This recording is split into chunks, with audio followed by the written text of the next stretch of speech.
look what we're gonna make with these.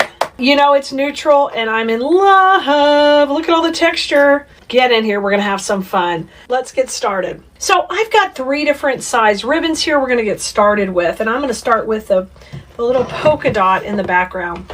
Because we are going to be using this on a wreath, I want to have kind of a nice long tail. So I'm going to go in here at about 16 inches on the tail, and I'm just going to angle cut it over to the side here. And when you start off here, that'll be your first cut.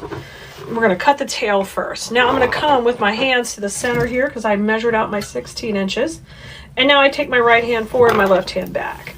Now in design school every week I'm showing you how to make these bows step by step anytime they're in a project. But today I'm giving you a little sneak peek of how to kind of get going on bow making. So then I come in at 6 inches and I make my first loop, and 6 inches on the other side. And you can always build this up as many layers as you want. I am going to come in and start off with 2. So we're going to have 2 loops on the left and 2 loops on the right. If you haven't tried bow making yet, Blue Merinos, give it a try. There's definitely customers who love bows, and you will start to find out that some of your customers want bows also. If you're not even making yet to sell, but you're interested in, let me get in here and play with some of these textures, neutral is always a good combo to work with. Because neutral is just going to go for every season, and it's also going to work in between the seasons. So you can see now I've shifted to a different ribbon. It's got this really, really cool texture here. And I'm going to just cut that one at an angle also and bring it in. And we'll let this tail just be a little bit shorter than the last one. So maybe about 14. And then you're going to twist it in the center again.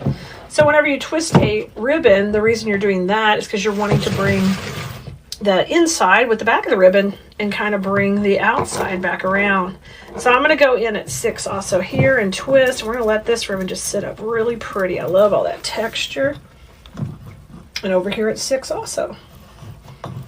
And when we're done, we just scrunch it and we let it come down. And then I'm going to cut this at the opposite angle. So when you get those, they match opposite, which I love that. All right, now grab the other ribbon, which is so fun. This one has that kind of like a lacy, natural feel, which goes perfect with the vibe of the wreath we're going to use this bow on. So now this time I'm going to go back to my 2 loops, and this tail will be a little bit shorter. And I'm going to twist it and just kind of watch it come out really pretty. Now let's go shorter this time. I'm going to go in at 5 inches. Oh my God, so cute. We're going to use 2 of these. 5 on each side. When you come to the center, you want to twist. All right. Oh yeah.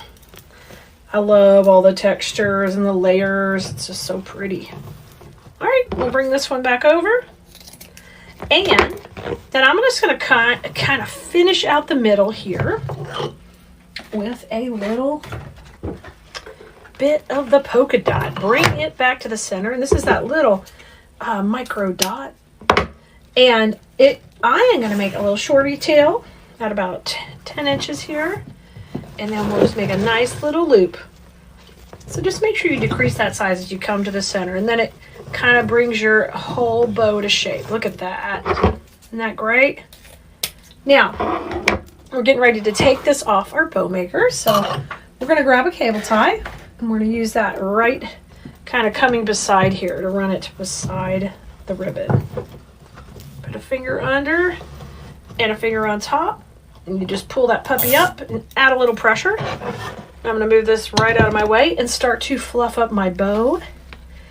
Always the bow fluffing is really important because it's where you put the shape together. So I can layer out those loops all I want, but if I don't space them before I tie that center cable tie, then I'm not going to get all the good dimension. Okay, so I'm going to spread it on out. Look at that. Ooh, isn't that gorgeous? I love it. Now I'm going to rotate that around the back, and we're going to add a cable tie to the back and put it right in the center here. And you can put a wire or whatever suits your fancy. I like cable ties because they can attach to things stronger and longer. Trim that off, a little wire cutter action. All right, let me show you how cute she is. All right, she just got a little smush when we laid her down, but she is super cute. Now, I like to pick a ribbon that coordinates to go down the center. And for me, I'm going to play with this really pretty, lacy looking, I don't even know what you're calling this texture. So we're going to cut about an 8-inch strip of that. And now, just fold it on itself and we'll run that down the middle. So this is your opportunity to use a really cool kind of texture. When you fold that, look how cool that looks. Can you see it? Looks really neat. I'm going to run that right down the middle. Oh yeah. And then I get that really polished center there. I love that touch. And I'm going to put 1-2 knots in here. And my center will all be finished. And then I will take and trim these off. That's one of my signature touches to finish out that center and really suck your eye in. If you like this bow, you should come join us in Design School where I teach you every week how to do these things step by step, because I like to go slow and make sure you have great foundations. So when you're ready to really start building projects for yourself where you don't have to buy wreaths online anymore, you can make them yourself. Maybe you want to even learn how to sell them. We have all that, and we're ready to support you on your journey because this stuff is beautiful and fun. Till next time.